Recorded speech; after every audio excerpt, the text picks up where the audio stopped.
Hello students. तो आज के लेक्चर के अंदर हम देखने वाले हैं कि असेंबली एरे। ठीक है, तो लास्ट लेक्चर के अंदर हमने क्या देखा था? Assembly string. ठीक है, तो स्ट्रिंग असेंबली लैंग्वेज के अंदर किस तरीके से वर्क करती है, और आज के लेक्चर के अंदर हम देखने वाले कि एरे असेंबली लैंग्वेज के अंदर किस तरीके से वर्क करता है। ठीक है, तो एरे की डेफिनेशन पहले देख लेते हैं कि एरे मतलब वन टाइप ऑफ क्या होता है। तो एरे मतलब one type of collection of different type of data. तो असेंबली लैंग्वेज के अंदर आप अलग अलग टाइप के या फिर सिमिलर टाइप के डेटा भी आप ऐड कर सकते हो, दोनों तरीके से चलेगा। ठीक है, तो एरे की ये सिंपल डेफिनेशन हो जाती है जो हर एक लैंग्वेज के अंदर सेम ही आती है कि कलेक्शन ऑफ डिफरेंट या similar type of data in assembly language के अंदर। ठीक है, इस तरीके से आप उसकी डेफिनेशन कह सकते हैं। ठीक है, तो आगे बढ़ते हैं कि असेंबली लैंग्वेज के अंदर एरे को प्रोग्रामिंग के अंदर किस तरीके से यूज किया जाता है। तो यहाँ पे लिखा हुआ है कि we have discussed already discussed that the data definition directive to the assembler are used for allocating storage for variable. ठीक है, तो बहुत सारे जो डेटा रहते हैं, ठीक है, वेरिएबल्स रहते हैं, उसको स्टोर करने के लिए असेंबली लैंग्वेज के अंदर डेफिनेशन डायरेक्टिव दी जाती है, जिसकी मदद से आप डेटा को वहाँ पे स्टोर कर सकते हो, मतलब मेमोरी एलोकेट कर सकते हो। ठीक है, फिर दिया गया है कि the variable could also be initialise with some specific value, मतलब जो भी वेरिएबल दिए जाएंगे, ठीक है, वो सम वैल्यू के थ्रू इनिशियलाइज भी किए जाएंगे, मतलब उसके अंदर कोई ना कोई वैल्यू रहेगी। अगर आप कुछ भी वैल्यू नहीं दे रहे तो वहां पे बाय डिफॉल्ट हो जाता है जीरो। ठीक है, तो इस तरीके से भी मेमोरी के अंदर जो भी आप डेटा दे रहे हो उसके अंदर हर एक की एक पर्टिकुलर वैल्यू आपको कंपलसरी देनी पड़ेगी। ठीक है, फिर उसके बाद है कि जो initialise value could be specified in hexadecimal, decimal और बाइनरी फॉर्म। मतलब इनिशियलाइज वैल्यू होती है जो अभी आपने बताया कि कोई भी कुछ भी वैल्यू आप नहीं देते तो जीरो होता है, वैसे ही यहाँ पे जो भी आप वैल्यू दे रहे हो वो स्पेसिफाई कर रहे हो, वो हेक्साडेसिमल में, डेसिमल में या फिर बाइनरी नंबर के फॉर्म में भी हो सकती है। तो तीनों में से कोई भी आप यूज कर सकते हो, क्योंकि मेमोरी के अंदर जो भी डेटा स्टोर होता है वन टाइप ऑफ हेक्साडेसिमल या बाइनरी नंबर के अंदर स्टोर होता है। अगर आप डेसिमल में दे रहे हो तो ऑटोमेटिकली वो नंबर बाइनरी या हेक्साडेसिमल में कन्वर्ट कर देता है। ठीक है, तो एरे के अंदर आप असेंबली लैंग्वेज में इस तरीके से एरे को यूज कर सकते हो, मतलब कोई भी आप वेरिएबल दे रहे हो, स्टोरेज करवा रहे हो डेटा को, तो उसकी एक बाय डिफॉल्ट वैल्यू होगी ठीक है, जो हेक्साडेसिमल, डेसिमल या बाइनरी फॉर्म के अंदर रहेगी। तो यहाँ पे उसका एग्जांपल भी दिया गया है कि we can define word variable month in either of the following way. तो फॉलोइंग वे के फॉर्म में भी आप उसको डेटा दे सकते हो। किस किस तरीके से दे सकते हो वो यहाँ पे बताया। देखो, मंथ दिया है तो आपने एक वेरिएबल बनाया DW, मतलब उसकी मेमोरी लोकेशन कहाँ से स्टार्ट करनी है, मतलब 12, मतलब उसके अंदर 12 डेटा आपको डालना है। ठीक है, तो ये वन टाइप ऑफ एरे की डेफिनेशन, इस तरीके से वेरिएबल डिक्लेयर आप कर सकते हो। मंथ्स नाम ने आपने क्या बनाया कि एक वेरिएबल बनाया, DW नाम की आपकी मेमोरी है, वेरिएबल है। ठीक है, और उसके अंदर आपने 12 डेटा को स्टोर किया, मतलब 12 मेमोरी एड्रेस स्टोर किया, मतलब 13 ब्लॉक एलोकेट करेगा। ठीक है, फिर उसके बाद है कि मंथ्स DWOCH, मतलब वो one type of hexadecimal format के अंदर आपके पास डेटा, या फिर 0101, मतलब वो वन टाइप ऑफ आपके पास क्या हो गया कि बाइनरी नंबर। ठीक है, तो ये डेसिमल हो गया, फिर ये आपके पास हेक्साडेसिमल हो गया, और ये आपके पास बाइनरी नंबर सिस्टम। तो तीनों तरीके से आप डेटा को स्टोर कर सकते हो। तो उसके बाद यहाँ पे और भी डिटेल में बताया कि the data definition directly can also be used for definition of one dimensional array, मतलब वो सारा कुछ एक डायमेंशनल के लिए ही यूज किया जाता है। तो वो किस तरीके से मेमोरी में स्टोर होता है, ठीक है, उसकी भी यहाँ पे डेफिनेशन आपको दी गई है। तो यहाँ पे बताया गया है कि विथ एग्जांपल के फॉर्म में कि नंबर्स नाम का आपने एक वेरिएबल बनाया, DW नाम की एक मेमोरी लोकेशन है, और उसके अंदर 34, 45, 56 ये इस तरीके से डेटा आपने डिफाइन किया हुआ है। तो होता क्या है एग्जैक्टली इसके अंदर? तो above definition declare an array of 6 word each initialise with the number 34, 45 से। तो हर एक ब्लॉक को उसने हर एक नंबर से इनिशियलाइज किया हुआ है। ठीक है, फिर लिखा है अलोकेट 2 into 6, मतलब आपके पास से 6 वैल्यू है तो 6 को हर एक को 2 से मल्टीप्लाई किया जाएगा, और उसको 12 बाइट कंजिक्यूटिव मेमोरी स्पेस के अंदर दी जाएगी। कंजिक्यूटिव मतलब क्या हो जाता है कि वन टाइप ऑफ कि आपका मेमोरी ब्लॉक अगर आपके पास 10 और आपने 12 बाइट ऑक्यूपाई किए और आपका जो डेटा है वो 10 बाइट से चालू हो रहा है, तो 10 to 12 मतलब 22 हो गया, तो 12 बाइट तो उसने रोक ली। उसके बाद जो दूसरा नंबर होगा कहाँ से चालू होगा, 30 नंबर से ही स्टार्ट होगा, 30 to 24। ठीक है, मतलब वो उसका जो एड्रेस रहता है वो कंटिन्यूस रहता है, मतलब एक बाइट जैसे ही खत्म हो जाती है तो दूसरे बाइट के थ्रू वो कनेक्टेड रहता है, तो उसे कंजिक्यूटिव बोला जाता है। फिर एक इधर symbolic address of the first number will be numbers and that of the second number will be number plus 2 and so on. ठीक है, तो यहाँ पे उसका क्या दिया गया कि वन टाइप ऑफ एक मल्टीप्लीकेशन दिया, अगर आपने नंबर दिया हुआ है तो उसके अंदर 2 को मल्टीप्लाई करना पड़ेगा। इस तरीके से मेमोरी में वो डेटा को स्टोर करता है। ठीक है, फिर उसके बाद आ जाता है हमारे पास कि उसकी एक छोटी सी एग्जाम है, एग्जाम्पल के फॉर्मेट पे यहाँ पे सारा कुछ आपको दिया गया है। ठीक है, यहाँ पे दिया गया है कि you can define an array.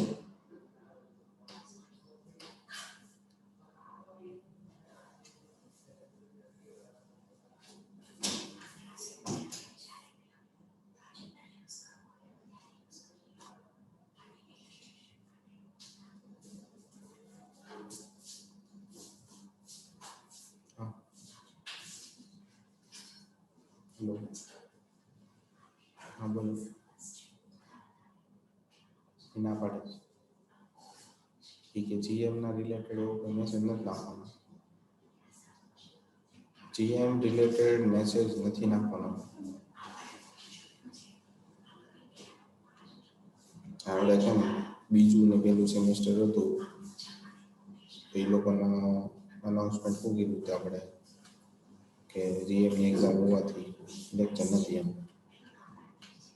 તો દીપક સરે એવું કીધું આશીષને કે હવે જીએમના રિલેટેડ જે મેસેજ એમાં નહીં નાખતા, ચોથા અને છઠ્ઠા સેમમાં નથી નાખવાના, કેમ કે એ લોકો જે ના પાડે ને કે અમારે શું છે જીએમની એક્ઝામ હોય તો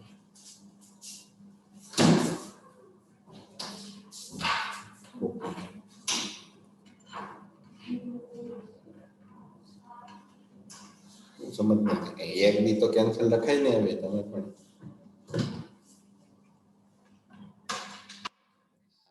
શનિવાર રવિવાર। हाँ, तुम डेवलपिंग करो ने પછી હું તમને કે તમે ટાઈમ કાઢો, હું डेवलपिंग करो ને જઈએ ચાલ હે ને,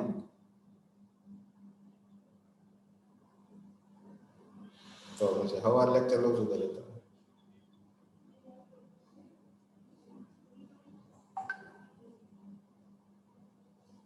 સાંભળવાનું મારે જ રહે બધી બાજુથી, બધી બાજુ સાંભળવું પડે।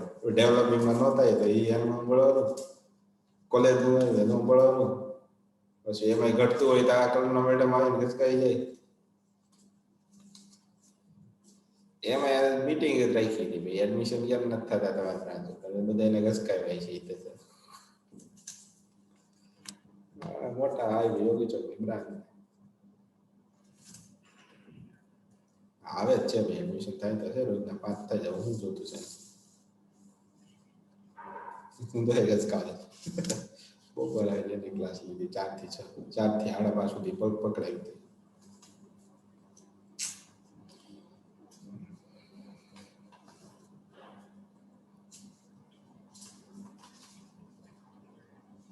ઉતારી હું હવે શું કરું બીજું કામ તો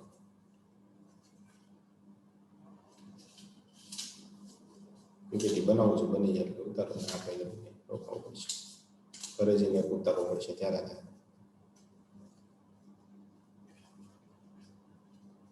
ત્રણ ઉતારવા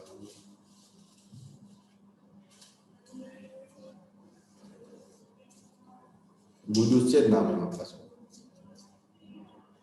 હે ઓપ્શનલ ને એક જ છે પણ એકમાં જ બેસાડશે ને બધાને। 27 જણા જ છે પણ એક પ્લેટમાં આવી જાય આરામથી, તો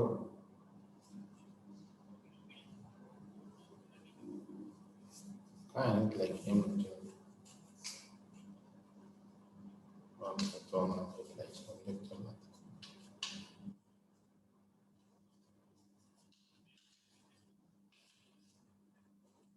એવું છે અંકિશન ને સમજાયું અંકિશન ને સમજાયું જ બધું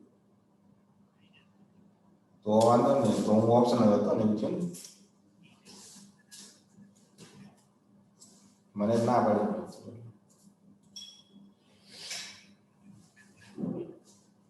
આ પછી થી કદાચ પાછળ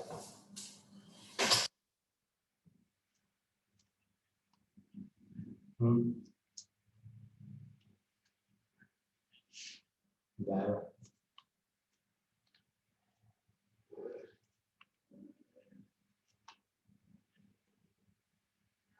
ઓકે મોટા વરસ આપણે ક્યાં છે ત્યાં કેમ એક્ઝામ છે ત્યાં છે એક્ઝામ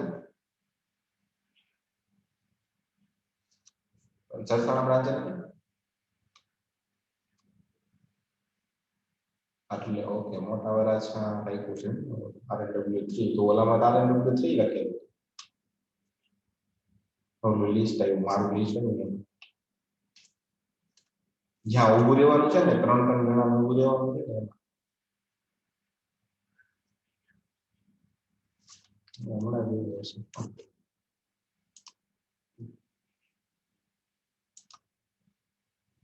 ઓકે ફોટા આવે ઓકે નો છોકરા લઈ લીધા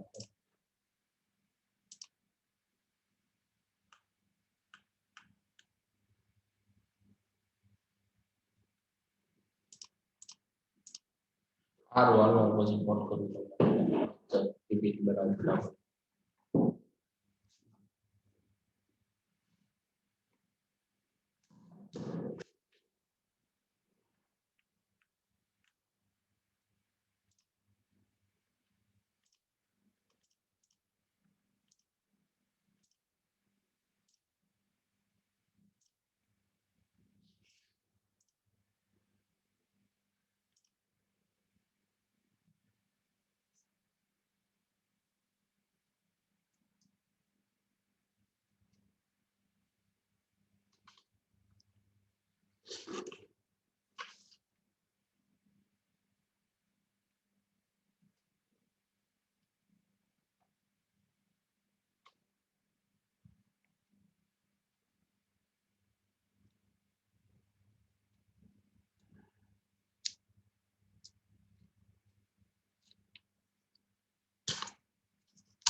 લેક્ચર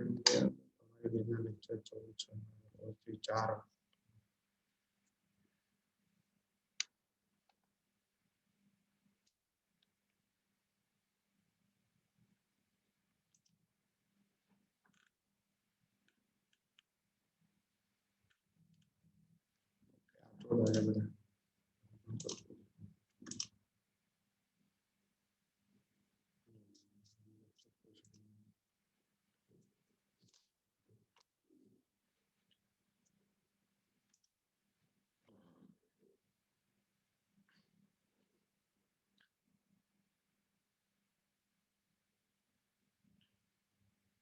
तो यहाँ पे एक एग्जांपल भी आपको दिया गया है कि you can define an error name inventory of size 8 मतलब आपके पास इन्वेंट्री नाम का एक वेरिएबल उसके अंदर उसकी साइज 8 है and initialise all the value with 0 और 0 के थ्रू हर एक वैल्यू को इनिशियलाइज किया गया है और उसके बाद उसकी एक एग्जांपल भी यहाँ पे आपको दी गई है और यहाँ पे आपको दिया गया है कि times directive can also be used to multiple initialisation to same value ठीक है तो यहाँ पे हर एक वैल्यू जो सेम है उसको मल्टीपल इनिशियलाइजेशन के लिए भी यूज भी किया जाता है तो उसके लिए यहाँ पे आपको बार बार 0 लिखना पड़ता है ठीक है तो उसके लिए उन लोगों ने क्या यूज किया हुआ है कि टाइम्स को यूज करें कितने टाइम्स आप उस 0 को यूज करना चाहिए यहाँ पे आपको कितनी बार दिया 8 टाइम्स है तो यहाँ पे आप टाइम्स की मदद से टाइम 8 और डीडब्ल्यू के बाद 0 है ताकि डीडब्ल्यू 8 टाइम्स इनिशियलाइज हो जाएगा ठीक है तो ये भी बेनिफिट्स इस असेंबली लैंग्वेज के अंदर आपको मिलता है ठीक है बाकी तो इसकी एग्जांपल यहाँ पर लेंथी तरीके से दी हुई है ठीक है उसको शॉर्ट फॉर्म में कन्वर्ट करने के लिए टाइम्स नाम के फंक्शन को यूज किया जाता है उसके बाद उसकी एग्जांपल भी यहाँ पे आपको दी गई है ताकि और भी समझ में आ जाए आपको डिटेल में कि किस तरीके से एरे को यूज किया जाता है प्रोग्रामिंग के अंदर ठीक है फिर तो यहाँ पे दिया गया तो following example demonstrate the above also by defining a 3 element array x which store 3 value 2 3 and 4 it add the value in the array and display the sum of 9। ठीक है, इन तीनों का सम करके दिया हुआ है, तो तीनों की वैल्यू मुझे एरे के फॉर्मेट में डालनी पड़ेगी। तो उसके लिए मेन सेक्शन से हमारा प्रोग्राम जो चालू हो रहा है, ठीक है, और उसके बाद यहाँ पे दिया है कि ये एक्स मतलब जो बाइट है, नंबर बाइट से वो 3 नंबर के अंदर डेटा है उसको EX के अंदर स्टोर करें। उसके बाद EBX के अंदर 0 हमने स्टोर करवाया, ठीक है। जैसे हम आगे बढ़ेंगे तो ECX मतलब एक काउंटर पॉइंटर है वो आगे बढ़ेगा, ठीक है, वो X के अंदर डेटा को स्टोर करके रख देगा, करंट सम मतलब जो भी उसके पास डेटा। फिर उसके बाद लिखा गया कि टॉप कितनी बार यूज करना है इस लूप को, ठीक है। तो जैसे हम डन किया था वैसे यहाँ पे हम यूज करते हैं। तो ECX के अंदर हमारे पास 3 लूप यहाँ पे जंप होगी, मतलब जंप नॉट 0, जब तक ये 0 नहीं होगा तब तक वो टॉप पे नहीं जाएगा, मतलब ये तब तक वो रिपीट करता रहेगा अपने आप को, ठीक है। जैसे हम डन करके बाहर आएंगे तो EBX की वैल्यू यहाँ पे 0 हो जाएगी, और जैसे सम की वैल्यू यहाँ पे स्टोर होके हमें मिल जाएगी। तो डिस्प्ले क्या करेगा वो, तो यहाँ पे जो भी हमारे पास सम आया है, ठीक है, उसको वो यहाँ पे सम करेगा, ठीक है, और उसको यहाँ पे वापस से जो भी हमारा डिस्क्रिप्टर आउटपुट सिस्टम है या फिर हमारा जो कॉल सिस्टम है और आउटपुट कर्नल का वो डेटा भेज दे, ताकि हमारा जो डेटा है वो यहाँ पे प्रिंट। तो एक्स के अंदर हमने क्या डाल दिया, पहले 2 3 2 4 और 3 डाला, ठीक है। तो तीनों डेटा मैंने डाले, जैसे मैं सम करूंगा तो मुझे यहाँ पे 9 मिल जाएगा, ठीक है। तो ये हमारी कोडिंग थी, और यहाँ में हमारा इनपुट मिला पे एक्स हमें कौन एक्स के अंदर कौन कौन सी वैल्यू ऐड करनी है, ठीक है। तो ये पूरा उसका प्रोग्राम था, और रन यहाँ पे हो रहा है हमारा प्रोग्राम, ठीक है। तो इसकी एग्जाम्पल थी। और जैसे ही हमारा ये एरे का टॉपिक यहाँ पे खत्म हो रहा है, तो वैसे ही यहाँ पे असेंबली प्रोसीजर आ जाती है, मतलब उसको सब रूटीन के अंदर बहुत सारी मुझे बड़ी बड़ी प्रोसीजर बनाने या फिर प्रोग्राम बनाने, तो उसके लिए मुझे प्रोसीजर की यूज यहाँ पे करनी पड़ेगी, ठीक है। तो प्रोसीजर क्या होती है, वन टाइप ऑफ प्रोसीजर और सब रूटीन। जैसे मैंने अभी आपको बताया कि सब रूटीन के बारे में हमने आगे के लेक्चर के भी अंदर पढ़े थे कि सब रूटीन मतलब वन टाइप ऑफ आपकी फंक्शनलिटी के बेस पे सारा कुछ उसको प्रोसीजर मतलब कोड किया जाता है, वो तो आपका वो कॉन्सेप्ट वाइज प्रोग्राम हो जाता है, ठीक है। तो वैसे ही यहाँ पे प्रोसीजर मतलब वन टाइप ऑफ हमारी सब रूटीन मतलब फंक्शनलिटी कौन कौन सी हमें यूज करनी है, तो उसको बना के हम रख देंगे बात, ताकि हम उसको बाद में यूज कर सकें। तो यहाँ पे लिखा है द प्रोसीजर और subroutine are very important in assembly language as the assembly languages program tend to be large in size, ठीक है। तो असेंबली लैंग्वेज के प्रोग्राम जो साइज में बहुत बड़े होते हैं। Procedure are identify by name, तो नेम के थ्रू उसको आइडेंटिफाई किया जाता है भाई किस तरीके से उसको यूज करना है। Following this name the body of the procedure is describe which perform a well defined job, जिसके अंदर बहुत अच्छे से आप प्रोजेक्ट को डिफाइन कर सकते हो या उसको प्रोसीजर उसको डिफाइन कर सकते हो, ठीक है। फिर एक end of procedure it indicated by return statement, तो जैसे आपकी प्रोसीजर खत्म होती है तो प्रोग्राम के सब रूटीन के एंड में आपको कुछ डेटा रिटर्न करवाना पड़ता है, जिसकी मदद से जो भी आपकी मेन फंक्शनलिटी चल रही है वहां पे आपको कोई भी डेटा मिलेगा और वहां पे आप कैलकुलेशन कर सकते हो। मतलब जो प्रोसीजर ओरिजिनली चाहिए थी वो आपने कहाँ पे रख दी, आपकी प्रोसीजर के अगर वहां से वापस मेन के अंदर प्रोग्राम आपने कॉल करवा लिया, ठीक है। तो इसकी डिस्क्रिप्शन उसकी सिंटैक्स भी यहाँ पे दी गई है कि प्रोसीजर नेम मतलब जो भी आपको प्रोसीजर का नाम रखना है वो यहाँ पे आपको देना है, और उसके बाद कॉलम देने के बाद प्रोसीजर की बॉडी यहाँ पे देनी है, और लास्ट में आपको रिटर्न करना पड़ेगा, ताकि जो भी प्रोसीजर की बॉडी के अंदर कैलकुलेशन आपने करवाया है, ठीक है, वो यहाँ से वो रिटर्न कर देगा, ठीक है, और मेन प्रोग्राम होगा उसको वो डेटा मिल जाएगा। तो उसकी डिस्क्रिप्शन भी यहाँ पे दी गई है। The procedure is called from another function by using a call instruction, ठीक है। तो कॉल इंस्ट्रक्शन के थ्रू आप उस प्रोसीजर को अनदर फंक्शन के थ्रू भी कॉल कर सकते हैं।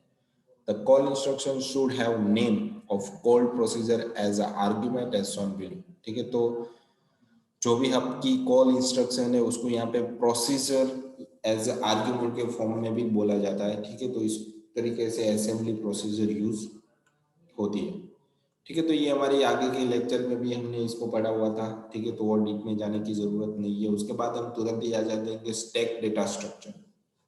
ठीक है। तो स्टैक डेटा स्ट्रक्चर क्या होता है? तो स्टैक मतलब क्या होता है कि जैसे मैंने एक बॉक्स मेरे पास है, उसके अंदर मैंने एक ब्लॉक डाल दिया तो पूरा उसने साइज थी वो ऑक्यूपाई कर ली। उसके बाद उसके ऊपर दूसरा ब्लॉक डाला तो वो उसके ऊपर आ गया, तीसरा डाला तो वो उसके ऊपर आ गया। तो फर्स्ट हमने जो डाला था वो लास्ट में चला गया, और सेकंड डाला था वो लास्ट सेकंड आ गया। ठीक है। तो इस तरीके से स्टैक होता है। तो स्टैक का कॉन्सेप्ट ये होता है कि मैंने पहले डाला है वो लास्ट में आएगा, क्योंकि जब तक मैं पहले के साथ जितने भी ब्लॉक नहीं हटाता तब तक वो लास्ट ब्लॉक मुझे नहीं मिलेगा। ठीक है। तो सारा कुछ निकालना पड़ेगा। तो वैसे ही फर्स्ट इन लास्ट आउट, मतलब उसे लिफो बोल सकते हो। ठीक है। तो यहाँ पे उसकी थोड़ी डिटेलिंग दी गई है। स्टैक इज एन एरे, वो एरे ही है one type of data structure के अंदर in memory which data can be stored and remove from the location called top of the stack. मतलब टॉप के अंदर से आप डेटा को रिमूव भी कर सकते हो, उसकी जो भी प्रोसीजर लोकेशन रहेगी वहीं से आप उसको डिलीट कर सकते हो या फिर निकाल सकते हो। ठीक है। तो यहाँ पे क्या दे दिया है कि स्टैक है वन टाइप ऑफ एरे है। ठीक है। वो लाइक अ डेटा स्ट्रक्चर भी परफॉर्म करता है, उसके अंदर से डेटा ऑफ लोकेशन के बेस पे रिमूव भी कर सकते हो। ठीक है। और स्टोर भी कर सकते हो। Data need to be store is pushed into the stack and data to be retrieved is popped out from the stack। मतलब डेटा कभी भी आपको डेटा स्ट्रक्चर के अंदर डालना है तो उसके लिए पुश का यूज किया जाता है, और उसमें से डेटा आपको चाहिए तो उसके लिए पॉप आउट आपको करना पड़ेगा। तो वही यहाँ पे दिया गया, stack is a LIFO data, मतलब लास्ट में मैंने जो भी डाला था वो मुझे फर्स्ट में मिलेगा। ठीक है। हाँ, क्या मतलब? नहीं, મારું મોટું થઈ ગયું। હા, 8 વાગ્યા હતા, 8 આડા થઈ ગયા।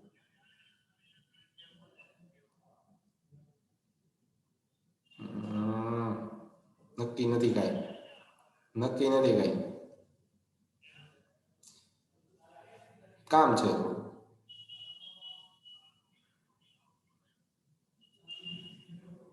તો જાવ તો લેતા જવાય ને।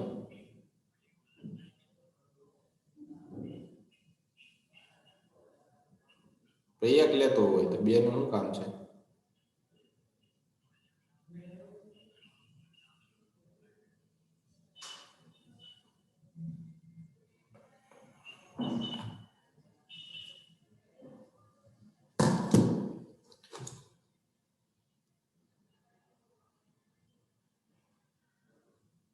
Stack is a LIFO data structure. Example के फॉर्मेट में आपको दिया गया है कि the data store first is retrieve last.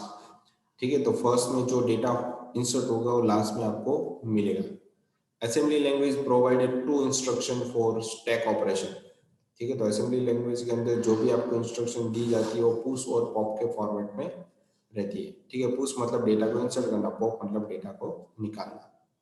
Push operand and pop address register, ये दोनों तरीके के यहाँ पे डेटा को यूज है। वो पुश की मदद से आप डेटा इंसर्ट कर सकते हो और पॉप की मदद से डेटा वहां से निकालते हो। तो ये आपका स्टैक डेटा स्ट्रक्चर था।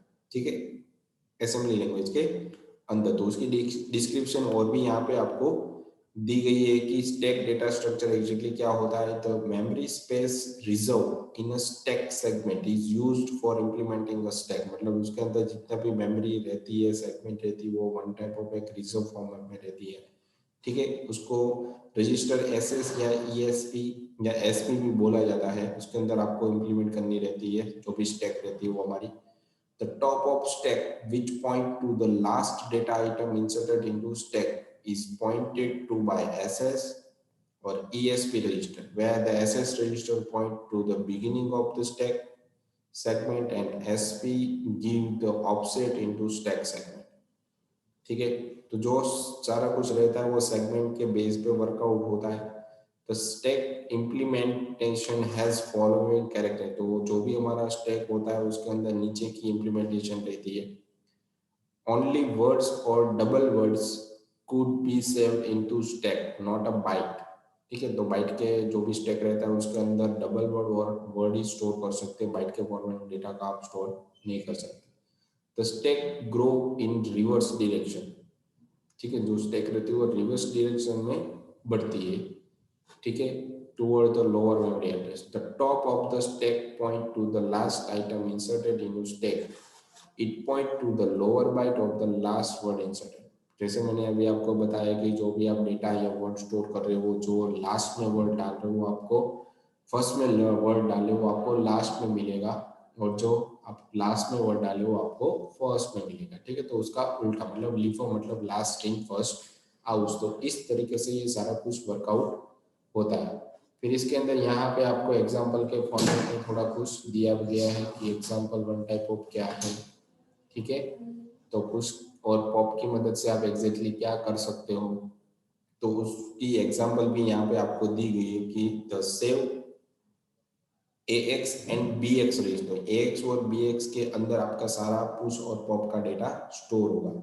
पुश AX किया तो पुश के अंदर कुछ डेटा आपने रजिस्टर करवाया, पुश वापस किया तो BX के अंदर कुछ डेटा आपने रजिस्टर करवाया, उसके बाद आपने क्या किया कि X के अंदर वैल्यू 1 को स्टोर कर दी और BX के अंदर वैल्यू 2 को। तक इस तरीके से बहुत सारी वैल्यू आप यहाँ पे स्टोर करवा सकते हो। ठीक है, और निकालना हो तो आपको उसके लिए क्या करना पड़ेगा, पॉप एक्स, तो लास्ट में जो भी आपने वैल्यू डाली होगी तो उसकी एक वैल्यू ही निकलेगी, दो या दो से ज्यादा वैल्यू कभी निकलती नहीं। ठीक है, और वापस आपने पॉप किया तो BX नाम के रजिस्टर के अंदर से आपने जो भी डेटा इंसर्ट लास्ट में किया होगा उसकी लास्ट वैल्यू यहाँ से डिलीट हो जाएगी, मतलब वहां से वापस डेटा निकल जाएगा। ठीक है, ओके, तो जैसे ही हमारा लेक्चर खत्म हो रहा है तो लेक्चर के रिगार्डिंग यहाँ पे आपको 3 क्वेश्चन दिए गए जो आपको सबमिट करवाने रहेंगे आपकी RNWIT एप्लीकेशन के अंदर। ठीक है, तो आज हमने क्या देखा कि असेंबली लैंग्वेज के अंदर एरे, प्रोसीजर, ठीक है, और स्टैक डेटा स्ट्रक्चर को किस तरीके से इंप्लीमेंट किया जाता है, कौन सी उसकी लैंग्वेज होती है, तो वो हमने आज के लेक्चर के देखा। ठीक है, तो आज का लेक्चर के इतना ही था। Thank you.